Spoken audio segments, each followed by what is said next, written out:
Hey guys, Ultra Maximus here. Like my videos? Please consider buying me a coffee. Thank you so much for the support. It helps me continue making content that you enjoy.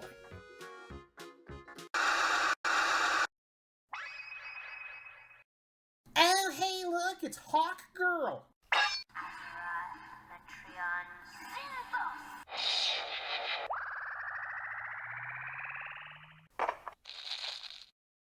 You suck.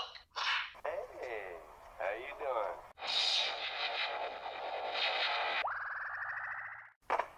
Totally worth it.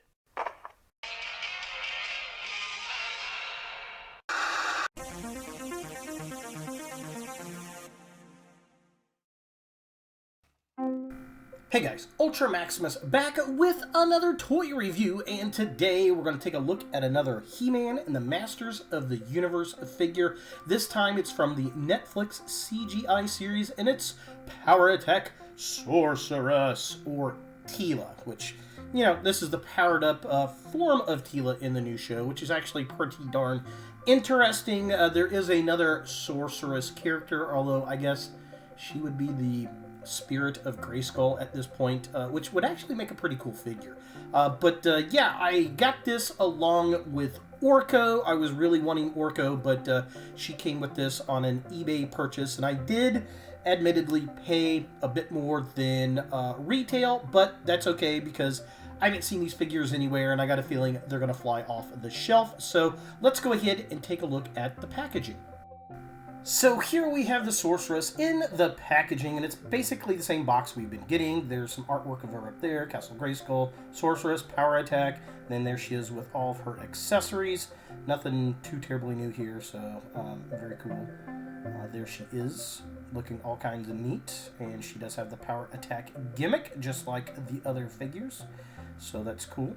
Back of the package here shows the figure's play gimmicks, so her accessories, and then we got the Power Attack gimmick, other figures in the wave down over there, and just kind of a close-up real quick. Very fun, very cool. There's the other figures in this particular wave, and well, that's really about it for the packaging. Let's go ahead and get her out of box and see what we think. So here we have the Sorceress out of the packaging, looking all kinds of cool. She's got her staff. Now, I've had issues with this thing standing upright. I really do like the hair on this. The paint app's really cool back there. Very neat, very fun. But yeah, I've had to use the staff to keep her upright because her feet are very, very tiny. And I think the wings are a little heavy, but it looks cool for sure. It looks like she does on the show. She does have her wings. She's got her staff and her little helmet, which was kind of confusing to put on at first. So let's take a look at the staff to begin with. So just kind of a close-up. Here's the staff. Very Sorceress looking. Looks like Zoar, which is nice. Lots of detail on it. Very cool. Wish it was a different color than just gray, but I guess it is what it is. And then I'll show you how she just falls. And are you kidding me?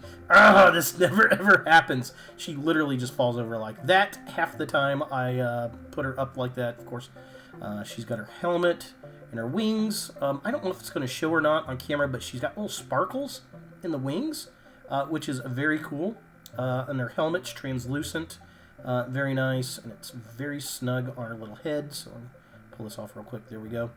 So there's the sculpt, what it looks like. There's what she looks like. The helmet itself, I was surprised that in addition to being translucent, it's also got gold paint apps on it, which I was not expecting. So that was kind of cool. Now, her wings can come off of the peg on the back, but it's kind of difficult, so I don't even bother. Articulation, head moves back and forth, but it's limited because of her hair sculpt, so beware of that. Arms go up and down on both sides, so that's kind of cool. She does have a twist at the wrists, and then she's got her Power Attack gimmick, so you kind of pull her to the side and she goes to punch. She doesn't go up and down, just like the other females. Legs only go that far because of the cut at the waist. And that's really about it for the articulation on this. See if she stands. Are you kidding me? This never, ever happens. You lying bitch. So taking a closer look at the figure itself, it's sculpted pretty well. I do like the wings. Again, they got the little sparkles in them. I think that's pretty cool. The hair sculpt's decent. The staff looks good. I like the gold paint. Her face is actually painted very well, and her hair kind of comes into a Zora kind of look going on, like kind of like the Sorceress from the original show. Obviously, very different. She's got a very Egyptian look. Reminds me of the 2000X version a little bit in that regard, which is kind of cool. But yeah, I mean, she looks like she does in the show, and that's what counts. So here we have the figure with the helmet on, and I really do dig this.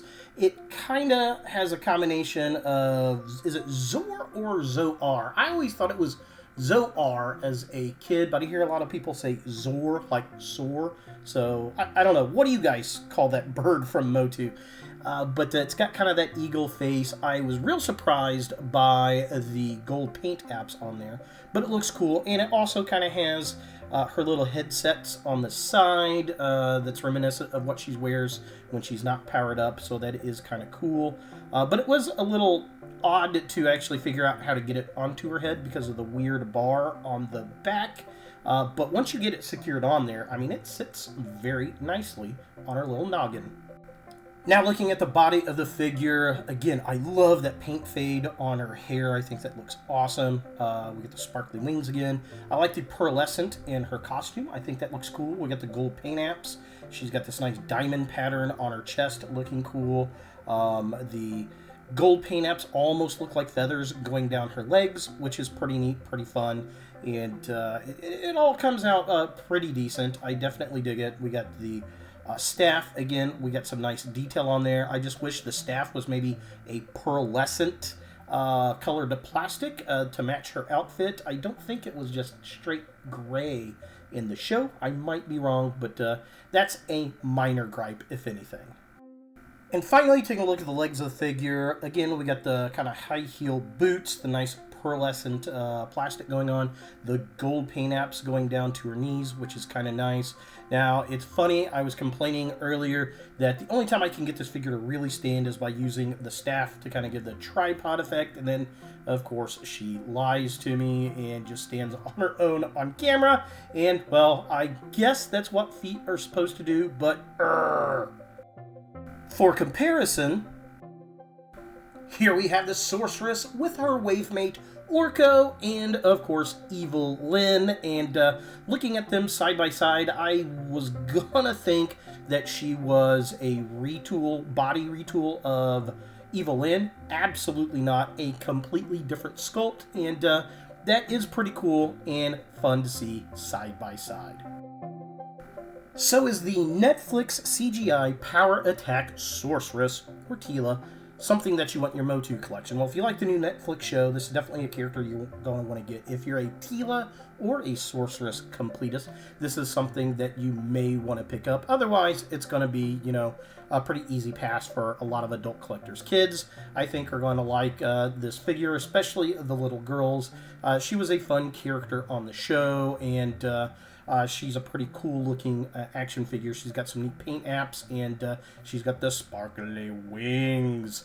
So yeah, definitely pretty fun and not too shabby. So there she is, the Sorceress from the Netflix CGI He-Man and the Masters of the Universe.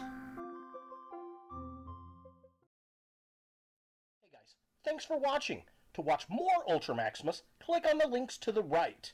Be sure to click all the things, subscribe, like, and hit that notification bell for new videos, and follow me on all the social medias, Facebook, Instagram, and Twitter. Links in the description below.